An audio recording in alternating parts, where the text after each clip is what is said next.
I'm Dr. Trisilla Weaver, the Chief of Access and Opportunity. Today, we will be sharing round one scenarios and answering questions.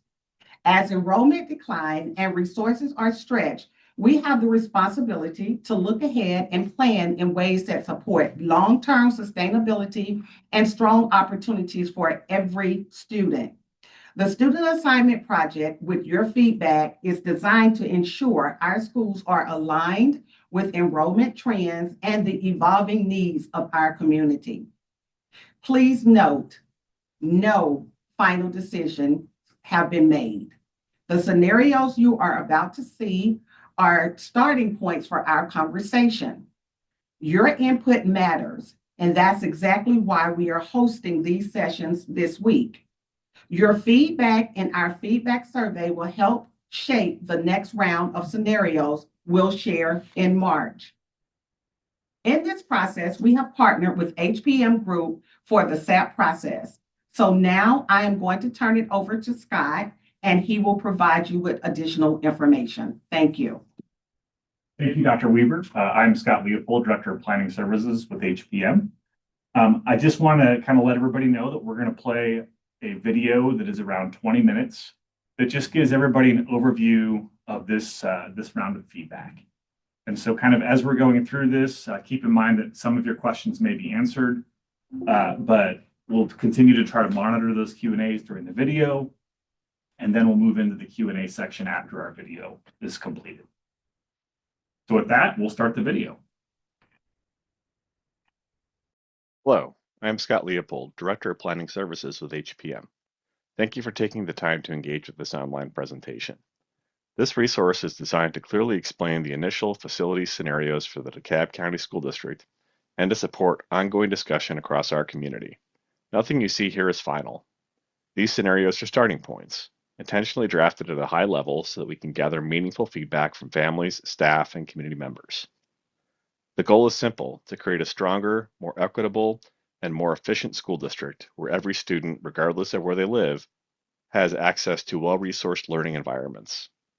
This presentation provides an overview of the initial facility scenarios, the first round of ideas meant to spark conversation. These scenarios serve as a framework to gather your thoughts, questions, and suggestions. Before we discuss buildings or grade configurations, it's important to center the work on why we are doing this. The district was built to serve 110,000 students, but now serves around 92,000. The enrollment is projected to decline further. The Student Assignment Project, or SAP, ensures that the resources follow the students, not the empty seats. This chart tracks historical enrollment against capacity over time. Over the past decade, enrollment has declined while the facility capacity remains high, leaving more than 20,000 empty seats.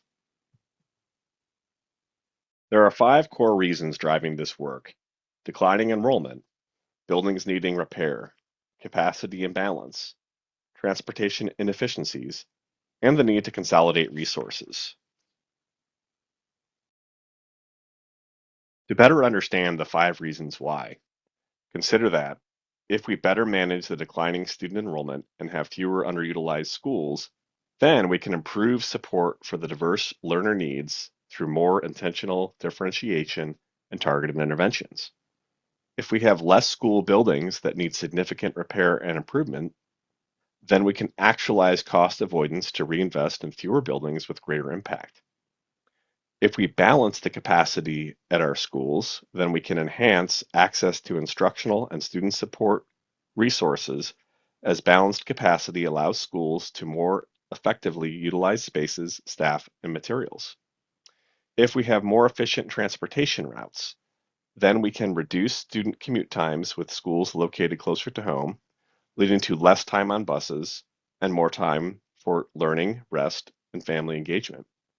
If we have fewer buildings to operate overall, then we can consolidate resources, invest in educators and specialized staff, expand academic, social, emotional, and behavioral supports for students. Many may wonder why we are focusing specifically on buildings right now and not considering boundaries of programs. At this point in the plan, facilities serve as the non-negotiable. We need to determine which facilities align best with our demographics.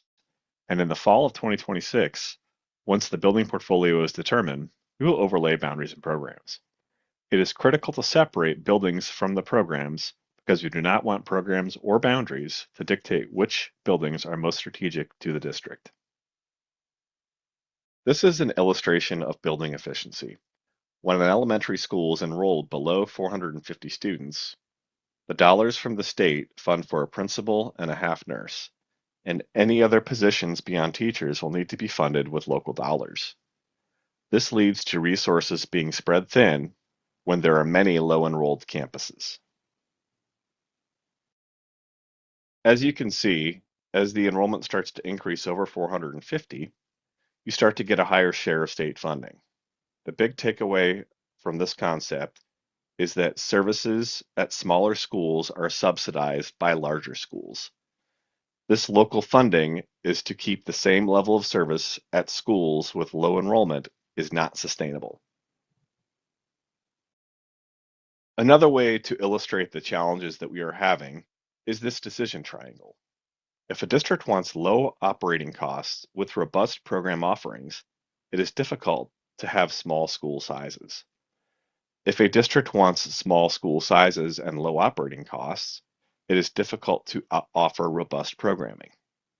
If a district wants robust program offerings with small schools, it is difficult to have low operating costs. We are not asking you as a community to pick which are the most important, but we want you to understand the trade-offs. Every district's triangle is unique and based on their community. Now, to tie all of this together, without action, declining enrollment will stretch resources too thin across too many facilities. Now we will discuss the process that was followed to get where we are and how different stakeholder groups have and will engage.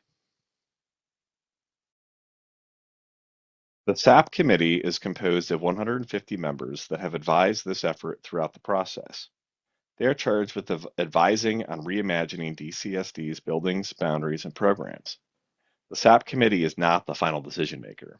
This group helped to establish guiding principles that serve as a benchmark throughout the process. Beginning in the fall of 2025, the committee transitioned to providing guidance to the district operations team and the HPM consulting team in order to develop and refine scenarios.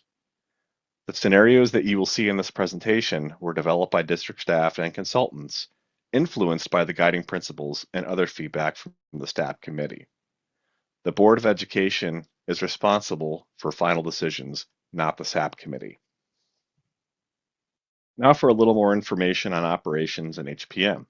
Again, all the input from the SAP committee was shared with operations and the HPM consulting group to develop scenarios. HPM will lead the scenario and community engagement phase between January and May of this year. HPM will ensure that feedback from all stakeholders is incorporated into future iterations of scenarios. Graphic details the flow of community feedback and how it is incorporated into the process. This is planning in public. It may look like this is an incomplete scenario, and that is intentional. We want to collect feedback along the way to ensure that this plan incorporates community feedback. We have shared the initial scenario publicly and are in the process of collecting feedback that will inform the next iteration of the scenarios. As we move forward in this process, the scenarios will become more detailed and refined. To collect feedback, there is an online survey available in 13 languages. HL Strategy, an independent third party, will compile the feedback from the survey and provide reports to DCSD, HPM, and that feedback will then be shared with stakeholders. We will also use the survey to identify any groups that have not engaged in the process so that we can perform some additional targeted outreach in the form of focus groups. The board receives updates monthly. Final recommendations, including boundaries and programs, are expected in the late fall of 2026. This section explains how these initial scenarios were designed. Again, this is what planning in public looks like. This is the first round of scenarios intended to start conversations and gather feedback. Nothing has been decided, and these are not final plans. We need your feedback to better refine what comes next. The community voice is just as important as the data.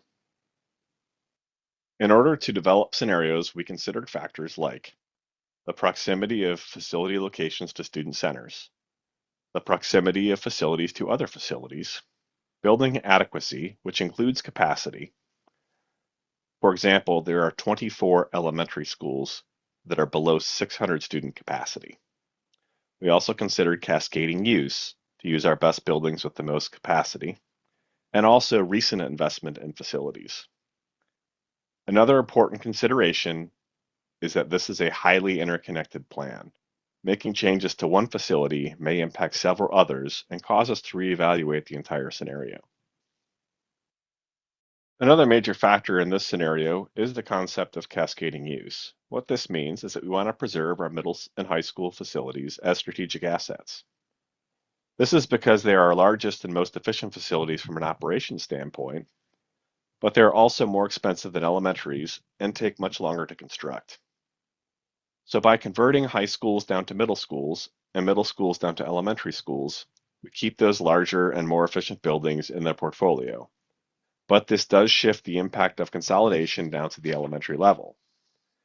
Another benefit to this concept is that if demographics do shift in the future, and there are needs for additional high schools in some areas of the district, we will have the facilities that can be converted back. As we get into the initial scenario, remember that this is the initial scenario and that your feedback will inform and refine future iterations. One last thing before we get into the scenario slides is I want to provide some details on possible facility reuse plans. The last thing anybody wants is abandoned buildings. For facilities that are ultimately recommended to close, after all iterations and feedback, there will be a dedicated process to determine what happens to them.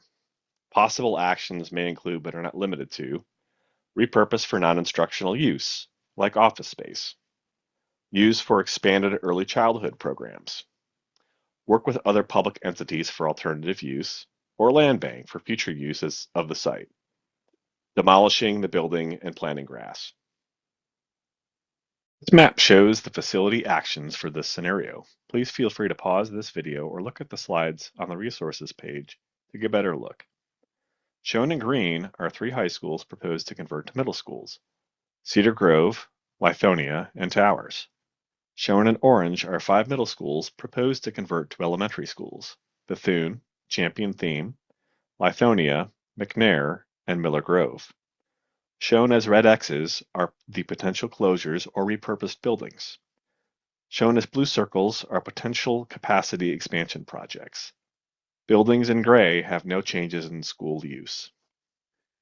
It should be noted that closures or repurposes in areas near potential capacity projects are dependent on those expansion projects. These facilities are well utilized, but they are just too small. The capacity expansion projects get the average size of facilities in these areas from under 500 to over 750. It should be noted that in future iterations, there will be a capital improvement plan overlaid on the entire portfolio. This will include renovation, modernizations, and other facility improvements in all parts of the district. Lastly, this is a long-term plan that would take at least 6 to 8 years to fully implement, and there are no changes for the 26-27 school year. This slide details each facility along with the capacity and utilization metrics. Schools highlighted in yellow are cascading use and changing grade configuration. Schools in blue require capacity expansions. The big takeaway is that this plan reduces nearly 15,000 of the over 20,000 empty seats. And the projected utilization in the year 2030 goes up to 88% from 76%. This allows for more resources to be redirected into the classrooms.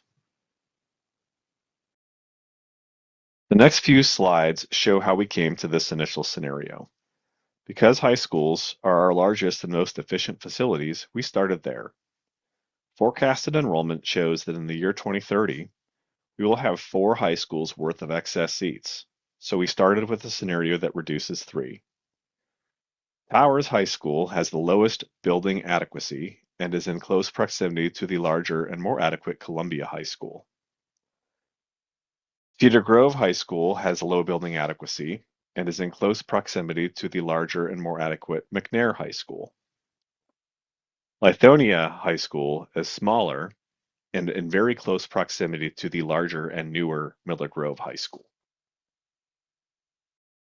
Moving on to middle schools. In 2030, we are forecasted to have 5 middle schools worth of excess seats. Then we also have the 3 high schools we have cascaded down. That brings our total to 8. This scenario converts 5 middle schools to elementary schools and closes 1.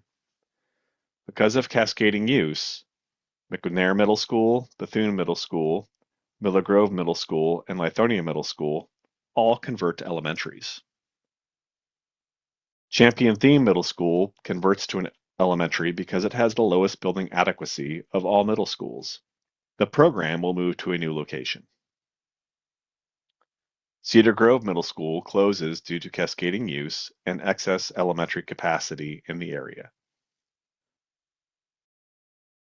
Moving on to elementaries, which is where the vast majority of the closures or reuses occur. By the year 2030, we are forecasted to have 20 elementary schools worth of excess seats, and converting 5 middle schools gives us an additional 10 elementary schools of excess seats. This scenario closes or repurposes 26 elementary schools.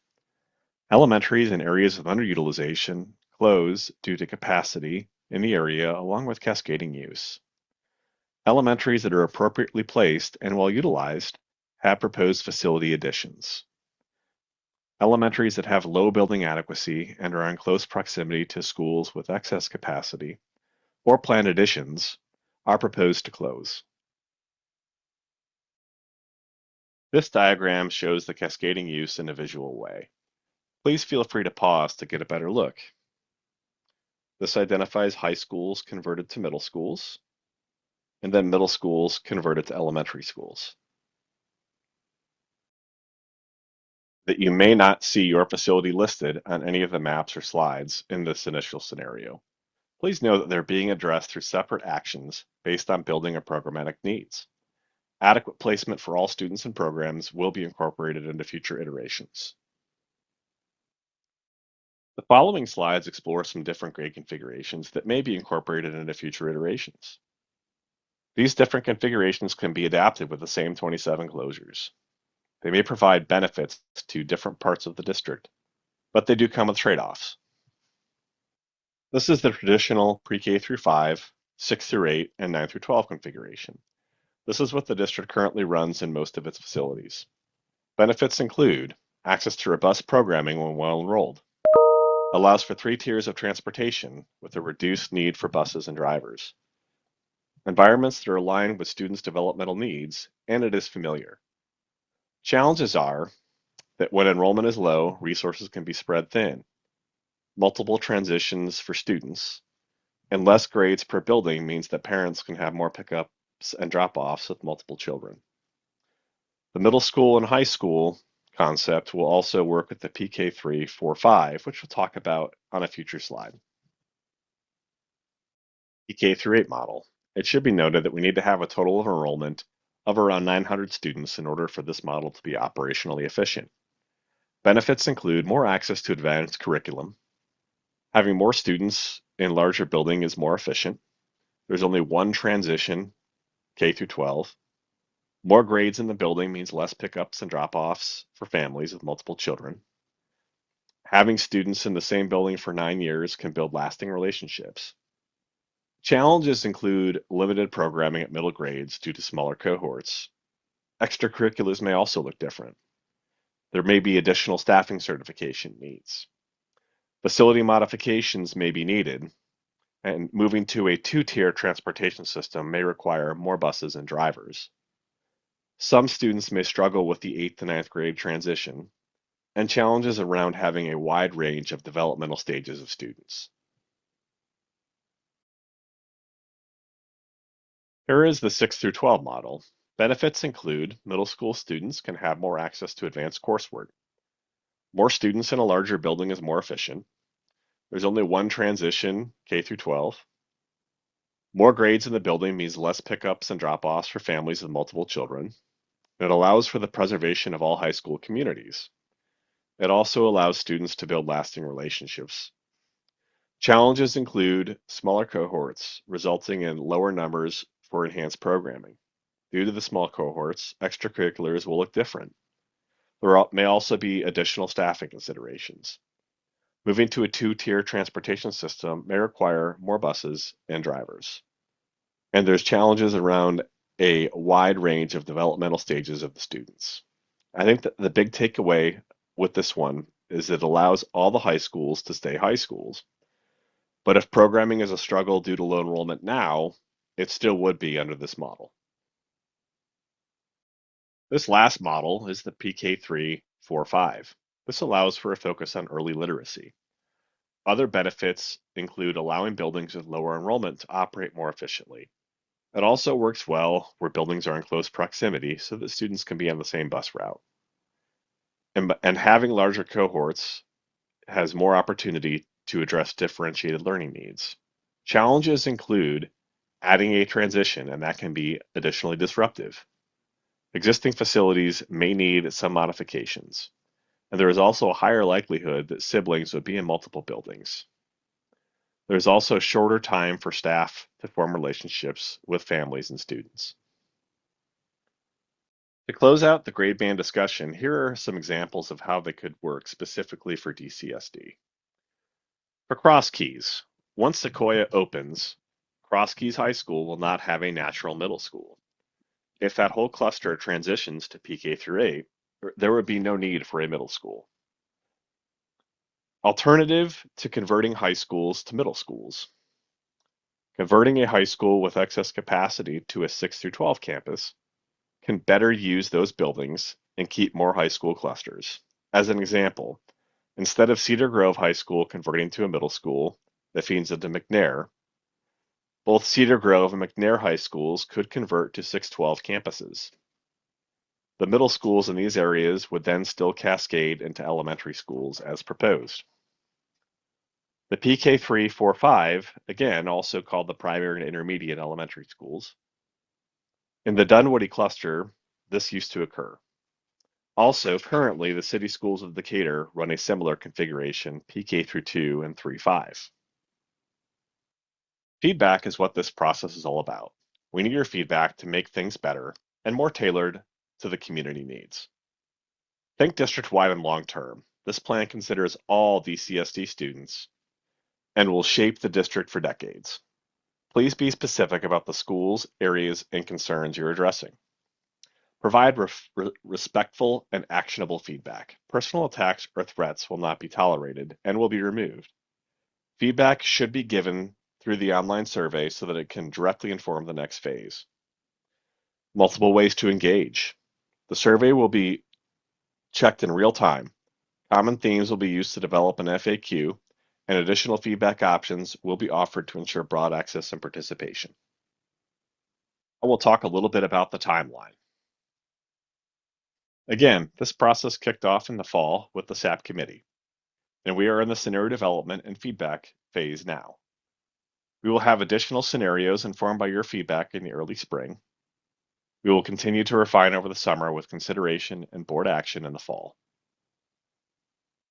Here is the overall schedule for the feedback sessions, both in person and virtual. The February meetings are for this initial scenario, and the March sessions will be for the next iteration based on your feedback. All feedback will be considered regardless of volume or frequency, and it should be directed towards the survey. We will be providing an FAQ before the feedback sessions, and it will be added to throughout the process. Thank you for taking the time to view this presentation.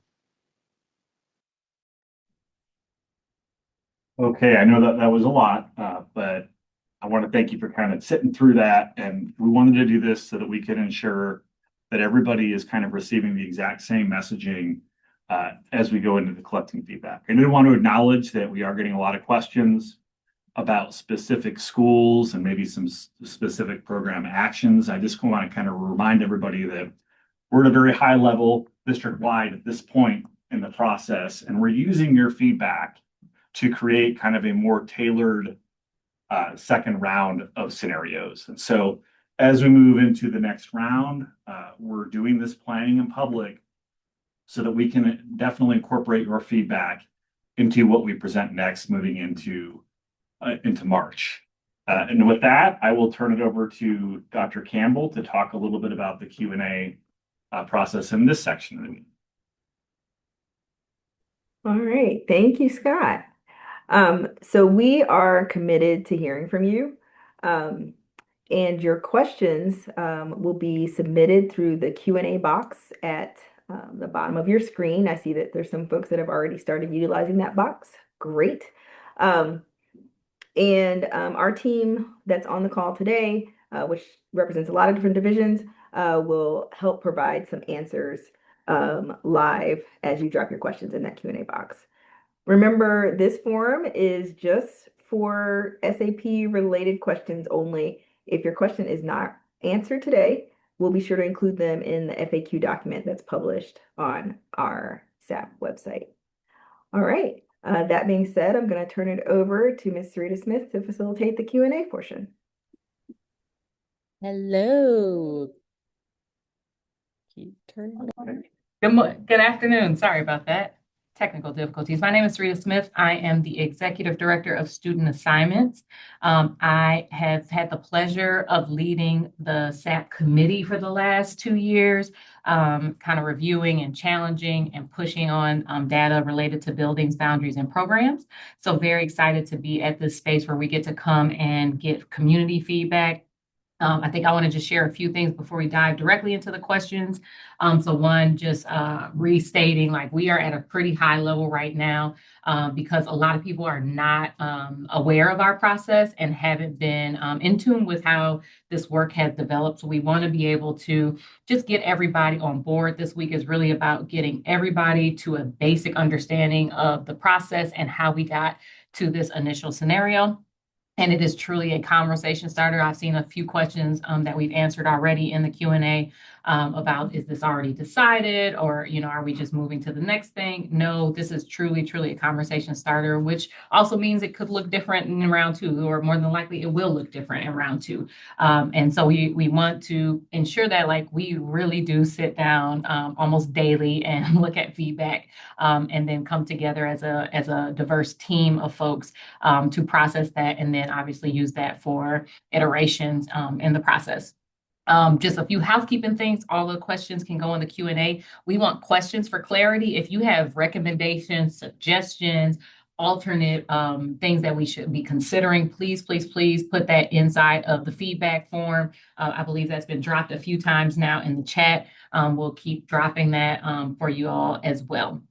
And then secondly, there is an answered question on the Q&A. So there's a lot of questions that have already been answered that the team has been inside of the system answering. So please take a look at those as we have been answering them throughout the first portion of the meeting.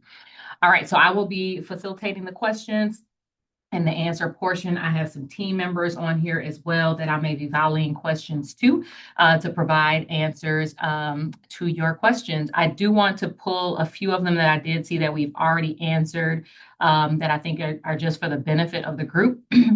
So the first one is that with this being a 6 to 8 year implementation window, what safeguards do we have in place mid-process for things like instability, new administration? We are going to have possible new board members coming on board after this is voted on. Possibly, how do we ensure continuity of all the support and services that we've done in this process, given that we have such a long leeway? I'm going to let Scott answer that one.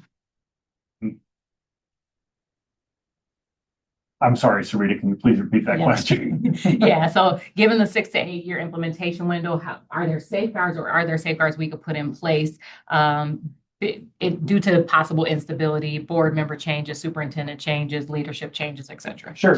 The intent of this is to kind of build a resilient and community underpinned plan, but we can't make any guarantees that a new administration or a school board would come in and make any changes. And so, again, we're trying to get as much community feedback as we can so that this can be a resilient plan, but we can't make any guarantees. Thank you. I'm also going to ask or say out loud a question that was in the chat that we did answer, which is around the ambiguity of not having everything done at once, right? Not every program is listed, not every school is listed, and that is giving people some anxiety. Agreed and understand. So we are truly asking this community to kind of go along a journey with us in this process. We definitely had the opportunity to come with a full picture of every boundary, every program, every building. But in order to consume that at such a large scale, did not seem like the right way to go at the time. So we are chunking this in ways for possible processing. And also one thing always connects to another. So and if we did that huge kind of plan and we shifted one thing, then there's a domino effect on everything else, right? And so we're trying to break it up in smaller pieces to help families go along this process. In the next phase, there will be a lot more information in there. It will be a little more tailored. There are going to be buildings that also house programs, but we are still going to ask you to take that journey with us. Just because that building remains online, that program may not still be in that building, right? We're trying to get some articulation in our programs, as well as some development on how we do school choice programs. So there's just a lot of moving parts. So we're trying to divvy it up in order for consumption of information reasons. So that is one of those reasons why. All right, so let's talk a little bit about resources. There's a question that says, and I'll let you answer this, Scott, and I may also call on our CNI team, Miss Rose Prajim Harris is on the line just to get ready. There's a lot of questions and concerns, I think, about addressing how any kind of consolidations will impact resource sharing. Like we keep talking about, if we can consolidate or if we could better use our resources, how we do that, what that looks like. But there is also this pull on yes, consolidation may connect resources, but smaller schools are doing well in this district, if you will. Can we speak a little bit to the smaller schools piece and for Scott, and then Ms. Rose Prajim Harris, if you could just speak to what consolidation, what a full resource school looks like in DeKalb. Sure. So again, as we kind of went through that presentation, I think we have 24 elementary schools that have capacities that are less than 600 students. And if we think about that from a section per grade standpoint, kind of that minimum that we're looking for at the elementary level is 4 sections per grade. That allows, a kind of a critical mass of students so that we can support differentiated learning. If we have students that have different learning needs that need to be tailored towards, different skills of staff, we have the ability to do that when we have more sections per grade. When we get into those smaller enrollment numbers, like 250 or 300, we start to get down into that 2 or 3 sections per grade, where, if you don't have a good match as far as, those interpersonal relationships with teachers, you may not be getting the optimal amount of services that you need.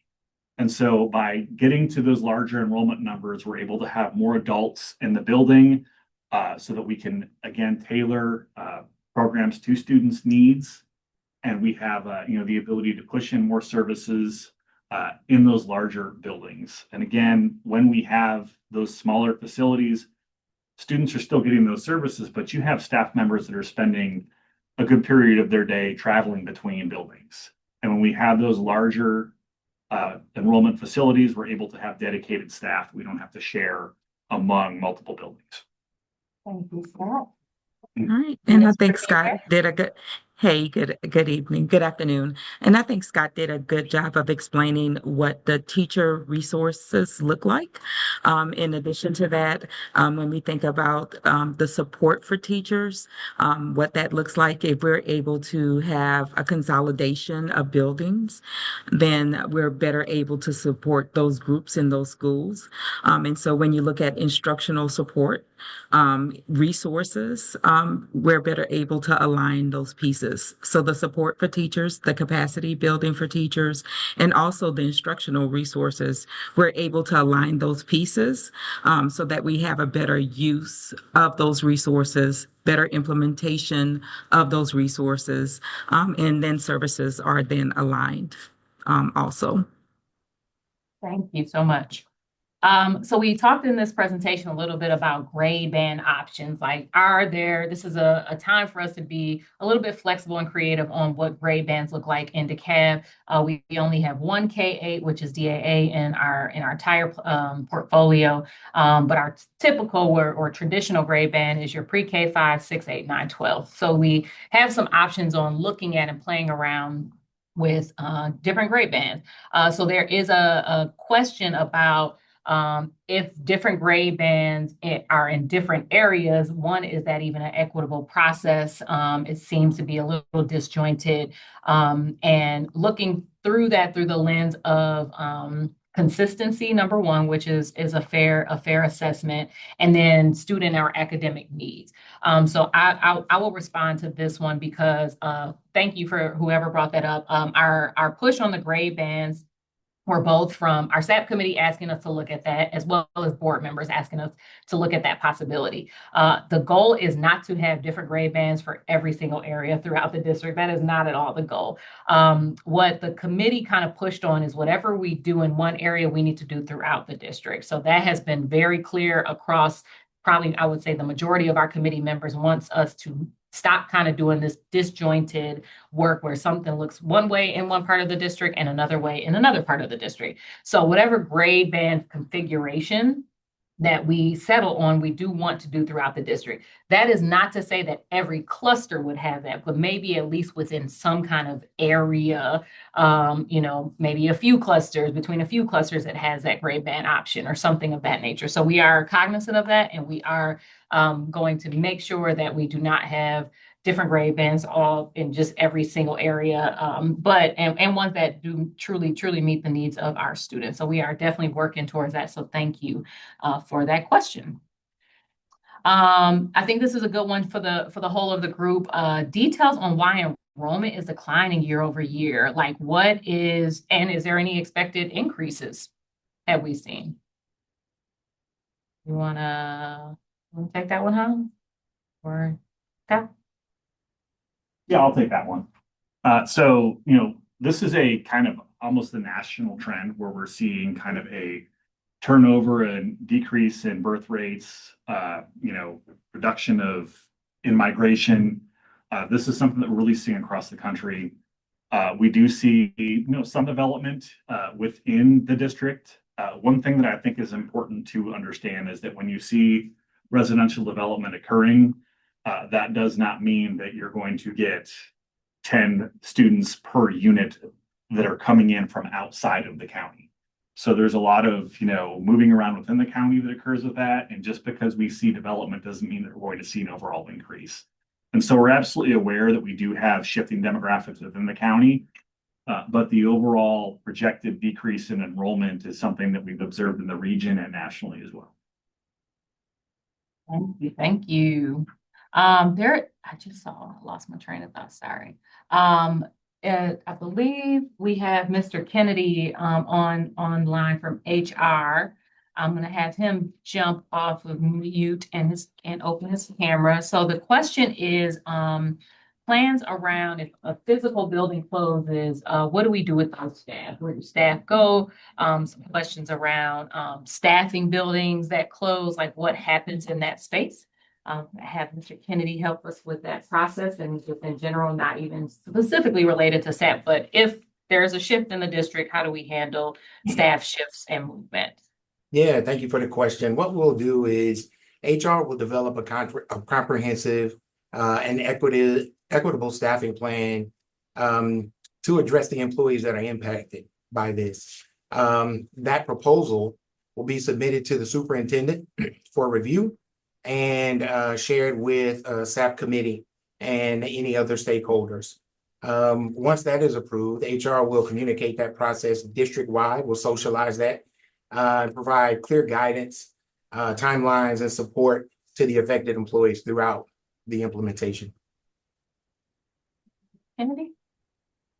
All right, so we see this question a lot. As we think about, Scott, this will probably come to you, as we think about things like construction and development and economic support in certain areas, how are those things factored into enrollment projections? And so For enrollment projections, we're using historical live birth data and historic student enrollment trends. We do look at economic development, housing, kind of as a input into that projection, but it is not directly linked like the birth and the historical enrollment are. But again, it's something that we look at and we consider as we're going through it. But we do need, your additional feedback as we're developing these plans. If you think something's jumping out, like, hey, we've got this new development occurring, chances are we do have it incorporated into the projections, but we do want to, again, plan in public and make sure that we're considering all of your feedback. Thank you. I'm going to tag in either Dr. Weaver or Miss Regina Bagley for this question. And I know Dr. Sauce has talked about it a bit in our first few sessions. And it just asks, are we considering cutting, if you will, if we have to get to a place of financial stability, cutting from the top or district level versus looking at directly at school level. So we have, some high salaries in the district, things of that nature to balance versus us, doing things like closing buildings and shifting boundaries to get to the financial stability space we need to be in. So what I will share as it relates to that is we're not talking about anything as it relates to reduction in force or anything like that. There are ways in which our population of teachers or staff members at the top or throughout our organization decreases through attrition. But what I will say is that last month our board did approve for it to be a review of our org chart and whether we have positions that are duplicating services. There may be departments or divisions that are overstaffed, some that are understaffed. And so they will give us some feedback regarding that. And then our interim superintendent, Dr. Sauce, will take that under advisement, of course, working with the board to see what next steps as it relates to that. But as a part of this process, we're not talking about reduction in force or rifting anybody at the school level because of any potential closures or anything like that. But we are going through a review that was just approved at our previous board meeting in looking at our organizational structure. Thank you so much. I'm just going to address again, because I see a few more questions or comments about programs versus the building. So for those who don't know, we have programs that are embedded in buildings, and we have programs in their standalone building, meaning no other kids are in that building except ones that have school choice their way into a program or have the testing measures, et cetera. And then there are programs that have a boundary, but also have seats for kids that do not live in that boundary for that program. So what's kind of SAP ended on was that there needs to be a little bit of a hybrid, which is currently what we're doing on how programs are placed throughout this district.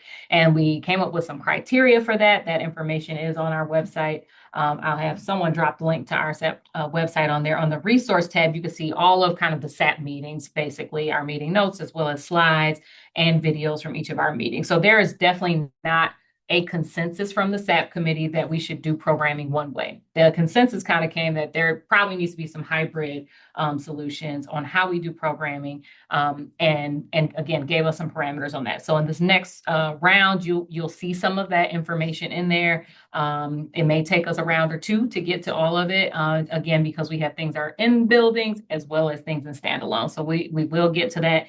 We just aren't there yet in this phase. We wanted to, again, make sure that everyone kind of had a general foundation just on how we got here, and then we'll start layering in some of the more complex pieces. All right, heard the word, okay, Dr. Weaver, I'm gonna tag you in on this one. Heard the word equitable and access at the start of this webinar. Will the district be addressing the fact that the schools being most affected by closures are global majority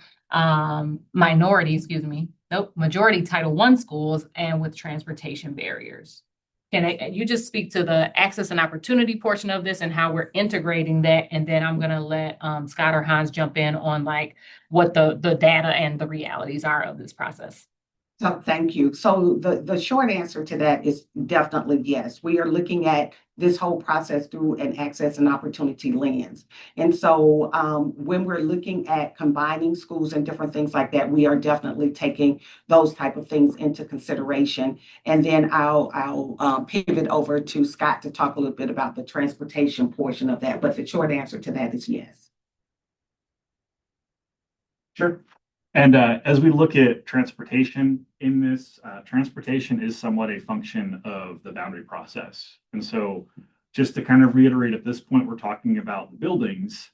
And as we move into the fall, we'll be looking kind of in depth at that transportation piece and what that looks like. And one thing that I would point out is, with our current configuration of having many small schools, resources are spread thin, and that does include things like transportation.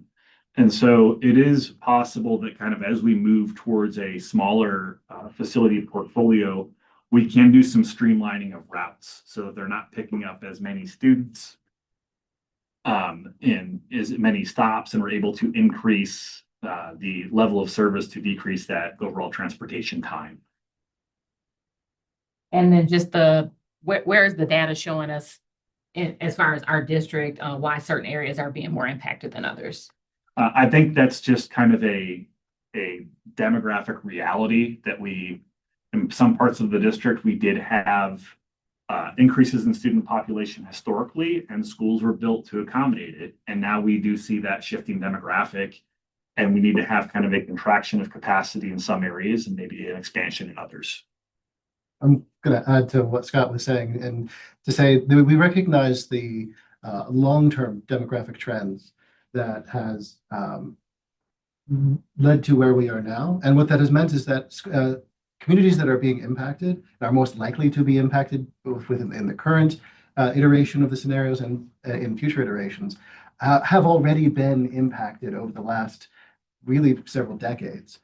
We recognize that, we're sensitive to that, we're trying to take that into account and also make sure that we get feedback from these communities.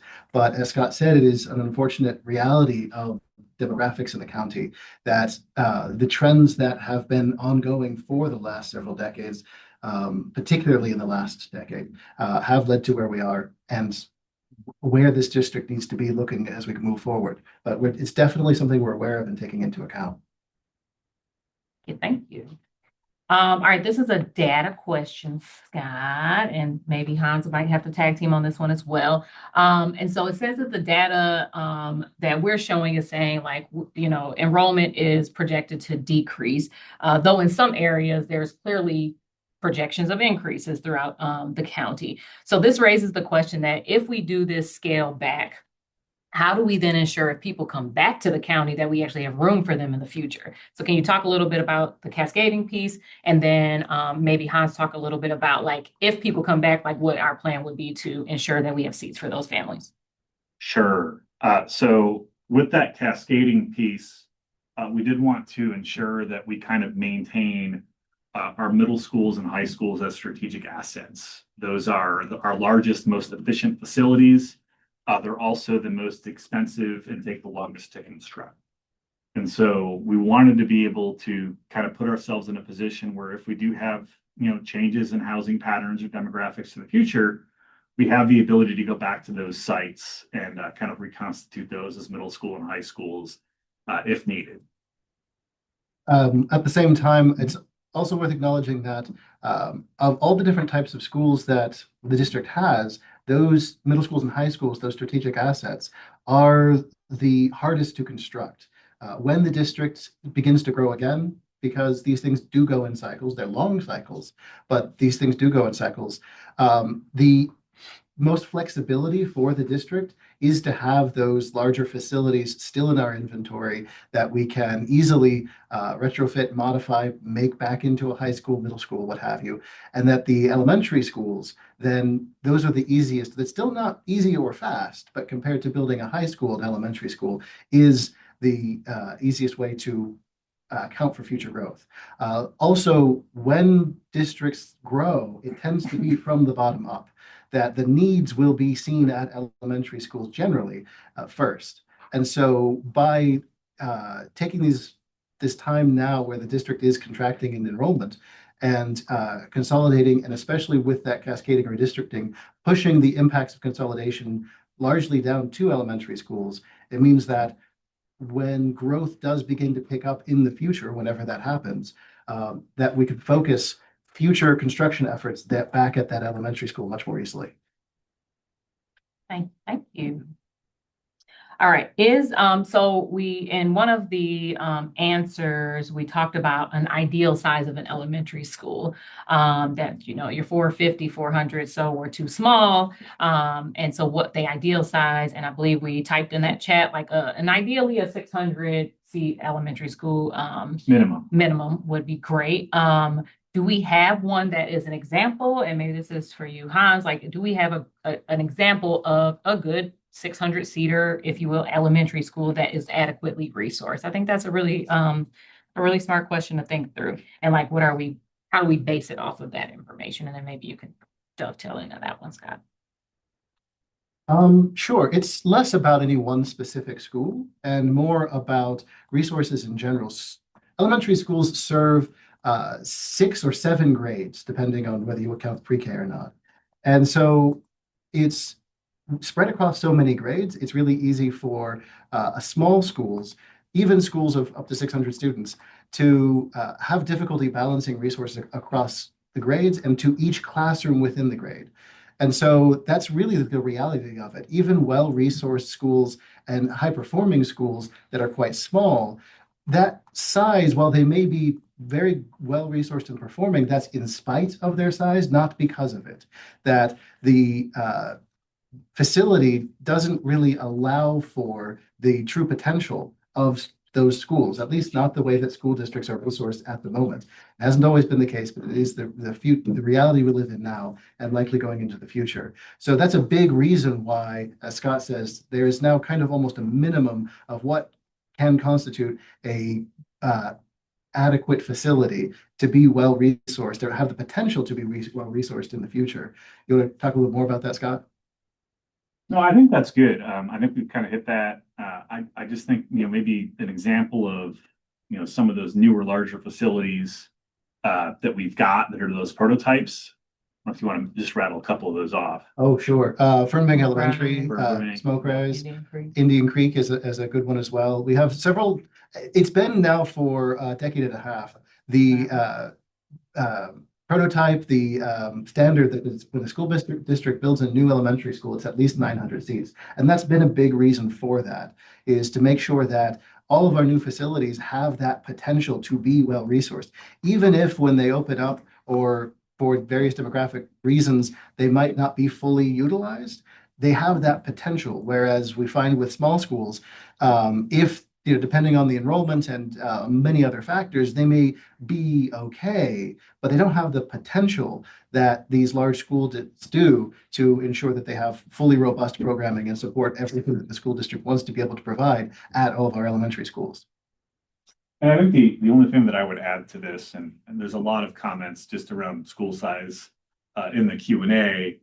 When we built these schools that were 400 or 500, we were asking our schools to do things very differently.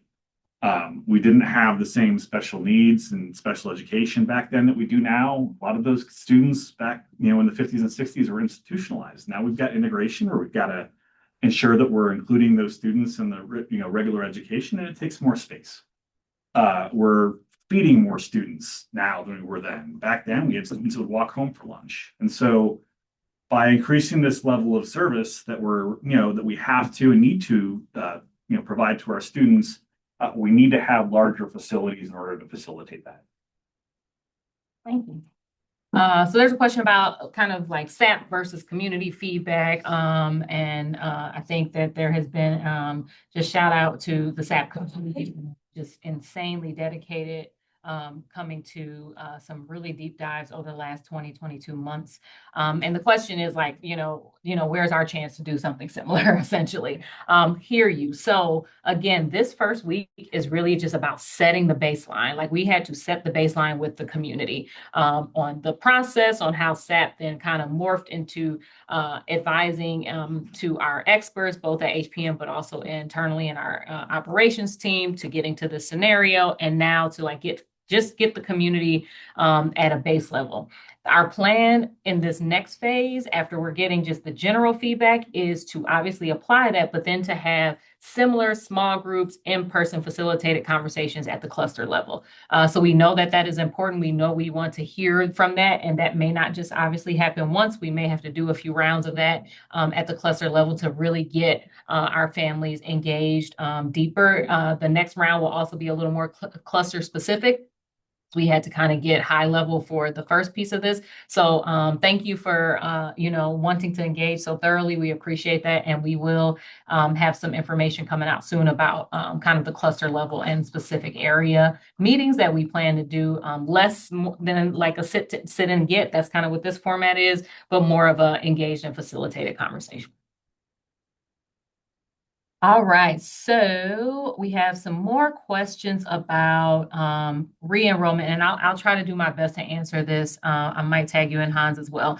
So school re-enrollment and engaging programs, like, are there innovative things that we could do, if you will, to fill empty seats before considering closing them? That is a phenomenal question. I feel like we have had conversations both at the board level and even community level about, are there things that we can do to innovate our program offerings to attract people within or back to DeKalb. And I'll say two things about that. I think one is the numbers that we have within DeKalb, right? Because that's what we can count on, is in DeKalb County.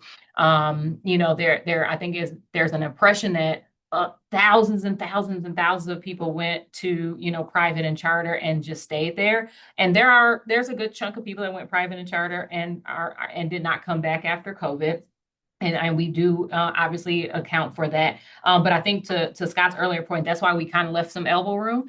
I think there's some math statistic that I'll have Hans tell you guys about who can currently fill our empty seats, which is a bit astonishing. And we really have to understand that even if we did innovative and creative programs, and I'm not saying that we can't, we are in the process of creating some measures on how to do programming in DeKalb, because right now we have a little bit of a loose piece on the rhyme and reason on how programs even are decided on.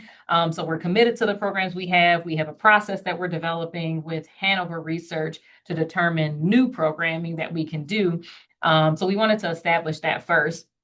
But if that were the case, then we're just shifting the kids from one area to another. So ultimately, we still have to right size in some way.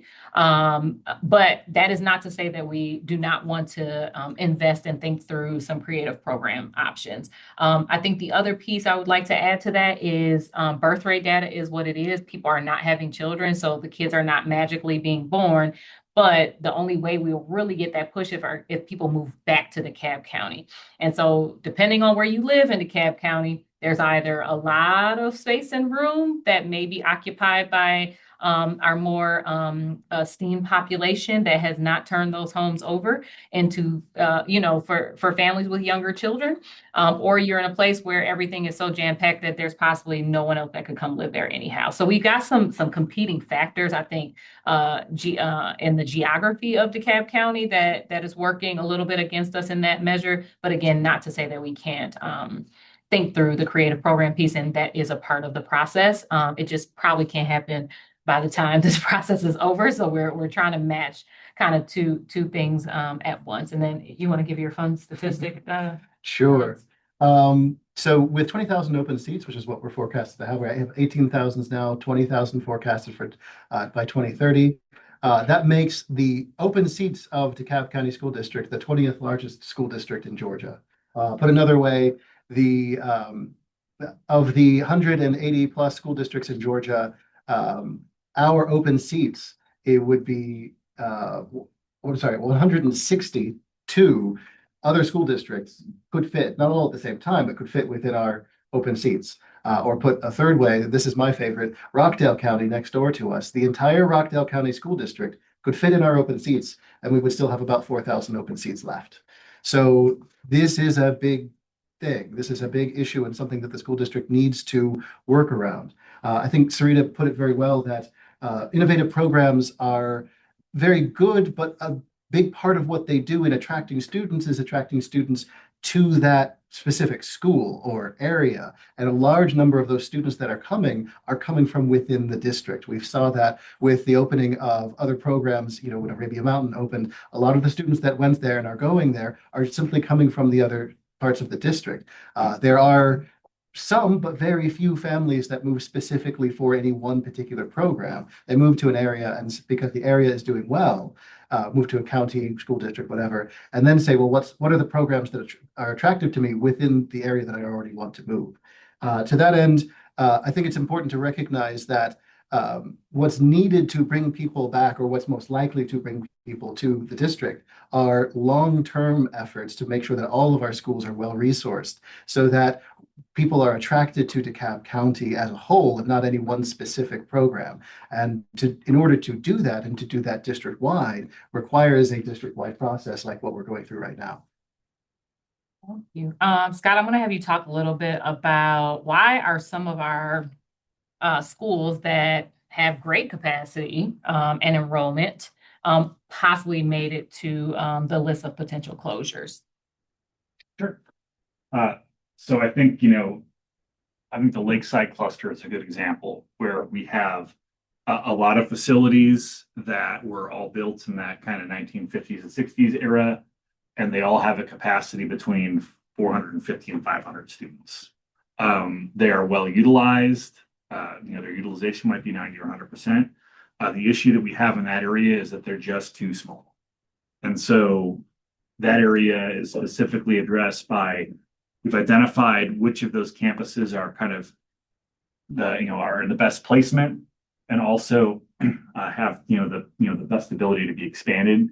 We've identified those for capacity expansion projects. And so instead of having, 6 relatively small elementary schools, we go to 3 larger 750, 800 capacity elementary schools to serve that same area. Again, we want to get those facilities better resourced with more adults in the room, so that more adults in the facility, so that we can get that level of service up higher. Thank you. I want to add to that too is another reason in this scenario and possibly future scenarios that a school that is relatively well utilized, well resourced, or in good condition may be on a list for changing its use or closing or whatever the case is comes down to the cascading use that we've talked about before. The idea that if there is something happening at a different school level, if there's a reason at the high school level that it makes sense for a high school to become a middle school, and then that then has interplay with the middle schools that may become elementaries. What it means is as you go down that cascade, it may be that there are schools that are might not be natural candidates for consolidation themselves, but then become redundant. You have too many schools of the same level in the same area, and then it's weighing this facility versus another. That's part of why multiple iterations of these scenarios is necessary, is so that we can make sure that those things, when they happen, are understood, caught, explained to the community, and that we get community feedback to say, hey, for whatever reason, you're doing this and that's not acceptable. We can, so that this team can take that on board, understand it, make sure things are fully explained, and that we can move forward with when we get to recommendations in the future, several iterations from now, that they're recommendations based on all of those factors and all of that information, and with an understanding as much as possible of what these impacts are. Thank you. And I'll add, there's some questions around the, development in certain areas and what that looks like. So we have partnered with Decide DeKalb. We are meeting with them in March. I think we just met with them not that long ago, just about like, hey, here's kind of the portfolio of what we're potentially looking at. We didn't want to give them a premature round. Like, this is kind of like the first piece of this, right? And so maybe after round 2, we may sit down and just say, like, Are there areas we're missing? Is there some development we don't know about? Like we use them for that purpose. And then our operations team does use those type of numbers in planning annually as well. So we do know that those things exist and would like to make sure that we're connected to those entities that have that information. So this question is a little bit about school choice and the SAP process. And it's a great question, just like how does this affect each other, right? And so if we get to a place where our board does vote on something next winter or in December of this year, and there's some kind of implementation that happens fall of 27, 28, typically the school choice application opens October 1st and then closes on the 31st. So what we would do in that regard is make sure that we expand the school choice window to meet whatever kind of those voting needs are, just in the event that families want different options. The other piece, again, is that we are committed to keeping the current amount of seats that we are currently offering for school choice programs. And in some cases, we may increase some things because we just know that there are insane wait lists and things of that nature. And it's simply because the building can't handle it, which is why we aren't offering it. So there may be some advances in some of those spaces as we look through or as we try to match program grade bands, things of that nature. So there are some kind of low-hanging fruit pieces that we are looking at. And all that to say there may be some more options outside of what we're currently offering, but still in the type of programs that we are offering. So that is a part of the process. We are looking at that and trying to get to a space. All right, so this one, Hans, I'll probably have you or David jump on this one. So enrollment and capacity were fairly steady from 2006 to 2020, and then it dropped pretty steeply after COVID. Are there any kind of district's operational responses during this period that was pushing and trying to attract people back to the district after COVID? Sure. I'll address that, and David, you can hop on and correct me if I say something wrong. But the from 2006 to the mid 2010s, there actually was quite a bit of growth in the district of somewhere in the neighborhood of 10,000 students. But the big thing is prior to 2006, there was a lot of growth in the 1990s into the mid 2000s. And so the leveling off and growth up into the mid 2010s really came on the heels of a lot of explosive growth where the capacity that was added in the 2000s, particularly the late 2000s, was in a large part a reaction to a need for capacity from earlier in the mid and early 2000s. What that means is by the time we got into the 2010s, even though there was continued growth, that continued growth was at a different part of the district, largely in the northern part of the district. And what we saw in the central and southern part of the district was a leveling off at the beginning to fall. And even by the mid 2010s, the district as a whole had begun to decline. And so we saw a gradual decline beginning in the mid 2010s going up to 2020. And then, yes, absolutely. In 2020, there was a precipitous drop, but then a relative continuation of that already falling enrollment trend. And so we've actually been shrinking now for a decade at least. And that's something, and that entire time, there hasn't been a real addressing of the abundance of capacity that we have. That, as I mentioned before, in the early 2010s was kind of the culmination of new capacity that was brought online as a result of overcrowding in the mid 2000s. And there has, as a result of overcrowding in the 2010s, there's capacity that we even have coming online now. We're in the middle of building a new Sequoia High School. Dresden Elementary is being rebuilt. And those areas where capacity is being built, it's absolutely needed because the district is not, the students in the district are not evenly distributed. But what it means is that as a whole, as a district, we have too much capacity. And that excess of capacity is not evenly distributed. And so, unfortunately, what that means is the actions that need to be taken to address that overabundance of capacity also aren't evenly distributed. That's something that we're definitely aware of and trying to take into account as we're looking forward. But things like this, the difficulty of these conversations means that has taken quite a while for the district to get to this point, to begin to have this conversation. And that's something that we've seen at a lot of school districts in the Atlanta area, in Georgia, and as HPM can attest to in the nation as a whole, is school districts do not like having these conversations. We don't want to have to be having this conversation. And so, yes, it's probably a true statement to say that this is a problem that's been brewing for a while, that this district has not directly addressed as much as we probably could have, but this is where we are now, and this is where we need to, this conversation is something that needs to be had, so that as we move forward into the future, we are where we need to be, so that hopefully when we can do what needs to be done to attract people back to DeKalb County School District, we're in a good place, and we have well-resourced schools and have a firm foundation to build upon for that hopefully future growth. Thank you, thank you. So we have, it's a question about some school choice piece, so I'll answer this one. You know, since school choice is definitely something that families desire, and I appreciate whoever asked this question because you're laying it into buildings. How are we deciphering the fact that some of the buildings on the potential closure list are school choice buildings? So what we will say to that is that, again, we are dedicated to keeping all of the current school choice program offerings that we have. It just may not be in the same building that it's in. So we wanted to separate the building and program conversation, because just because the school choice program is doing well, if the building is inadequate, we want to put that program in a building that's adequate.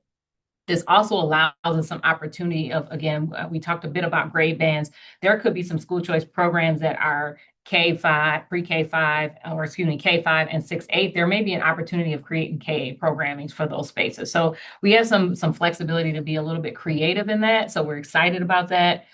We will obviously be talking to those families directly about those options as we get again into kind of the more cluster level meetings. And yeah, we will find a place. So if there is a building, the first thing that comes to my mind is Robert Shaw is a theme school program. That building is on a potential closure list, again, for building adequacy reasons, proximity, etc. And we will find a place for Robert Shaw theme school. Like, that is our dedication. We are going to stick to that. And you'll probably see a little bit more of those kind of things in round 2.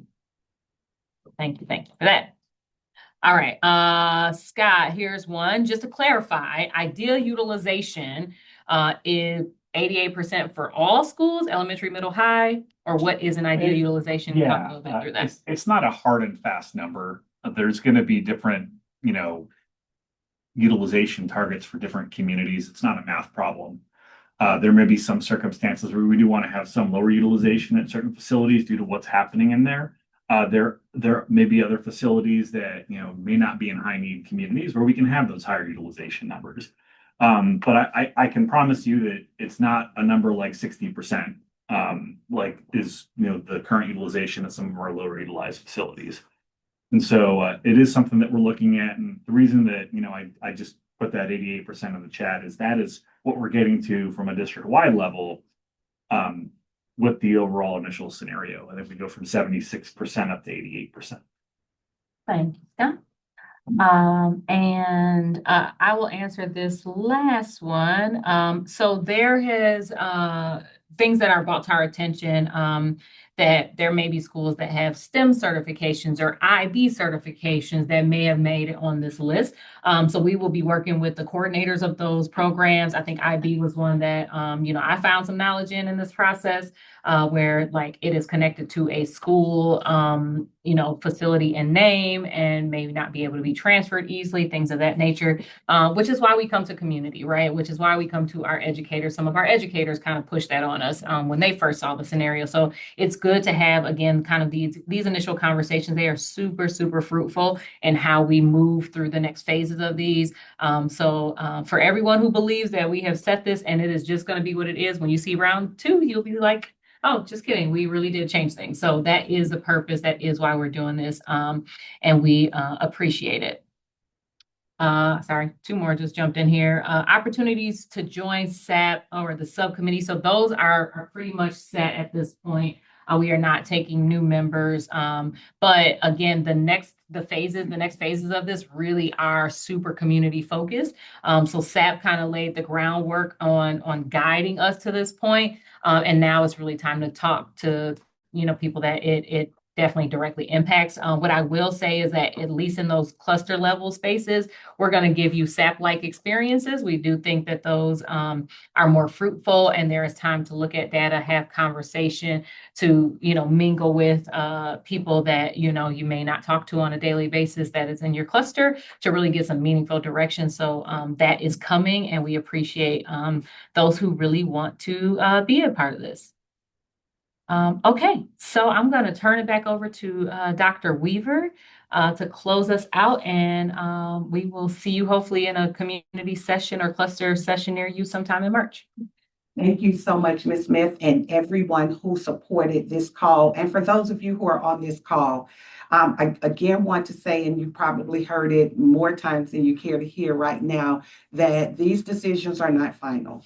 And so we really need your input, and that is why we're going through this process.